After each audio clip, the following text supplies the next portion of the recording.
Hi friends, welcome to food at kitchen. Subscribe అవ్వండి more videos కోసం. Subscribe అయ్యేటప్పుడు bell icon మాత్రం click చేయండి, మర్చిపోకండి.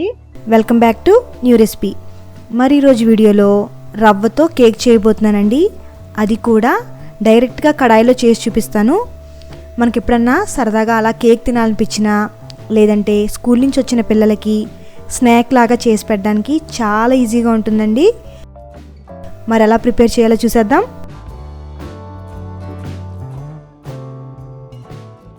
ఫస్ట్ ఒక మిక్సింగ్ బౌల్ తీసుకుని అందులో పావు కప్పు ఫ్రెష్ పెరుగు వేసుకోవాలి.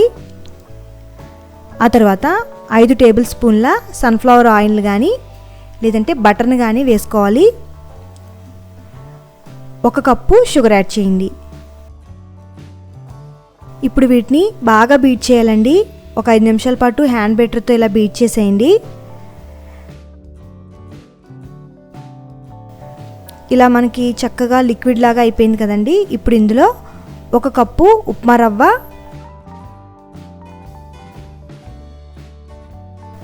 1/2 కప్పు మైదా వేసుకోవాలి. ఇప్పుడు వీటిని కూడా బాగా మిక్స్ చేసుకోండి.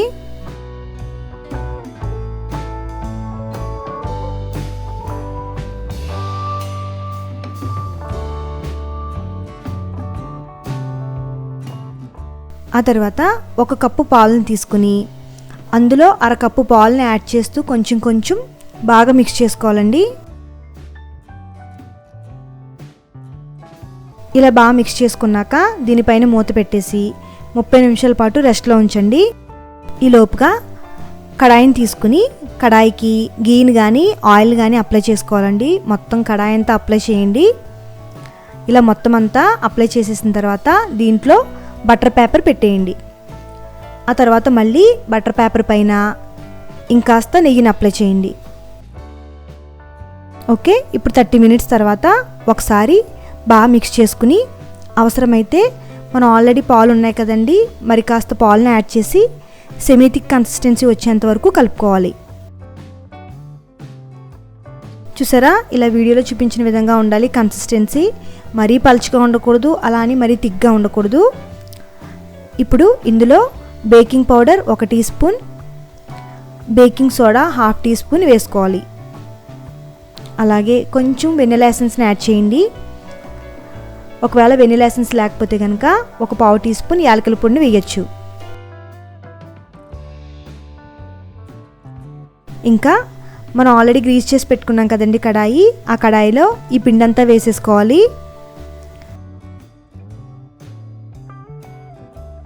ఆ తర్వాత వీటిపైన టూటీ ఫ్రూటీ కానీ డ్రై ఫ్రూట్స్ని కానీ జల్లుకోవాలి. ఓకే, మనకి కేక్ మిక్స్ రెడీ అయిపోయింది కదండి. ఇప్పుడు స్టవ్ ఆన్ చేసి ఈ కడాయిని డైరెక్ట్గా స్టవ్ మీద పెట్టేయండి.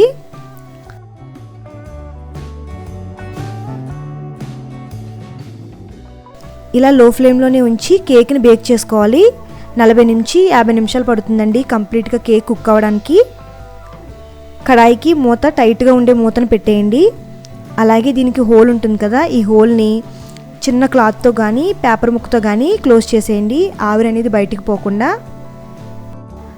గుర్తుపెట్టుకోండి, మంటని మాత్రం లో ఫ్లేమ్లోనే ఉంచాలండి, అస్సలు మంట పెంచకూడదు. అదే ఓవెన్లో అయితే కనుక 180 డిగ్రీస్ ప్రీహీట్ చేసి 15 to 16 మినిట్స్ బేక్ చేసుకోవాలి. ఓకే, ఇప్పుడు ఒకసారి కేక్ బేక్ అయిందో లేదో చూద్దామండి. ఇలాంటి టూత్పిక్ కోట్ తీసుకుని దీంట్లో ప్రెస్ చేసి చూడండి. పిండి ఏమన్నా అంటుకుంటే కనుక ఇంకా కుక్ అవ్వాలి, లేదంటే కంప్లీట్గా ఇలా ప్లెయిన్గా ఉంటే కనుక కంప్లీట్గా బేక్ అయిపోయినట్టండి. సో ఇప్పుడు స్టవ్ ఆఫ్ చేసేద్దాం. ఇప్పుడు ఈ కేక్ని కంప్లీట్గా చల్లారనివ్వండి. తర్వాత ఎడ్జెస్ని ఇలాంటి స్పాచులాతో సెపరేట్ చేసేయండి. ఆ తర్వాత ఈ కేక్ని ఒక ప్లేట్లోకి ట్రాన్స్ఫర్ చేసేసి పీసెస్లా కట్ చేసుకుని సర్వ్ చేసుకోండి. చాలా చాలా బాగుంటుందండి, సూపర్ అంటే సూపర్ ఉంటుంది కేక్. ఆల్రెడీ నాకు చాలా కాంప్లిమెంట్స్ వచ్చేసినాయి, అందరూ తిని చాలా డెలిషియస్గా ఉందన్నారు.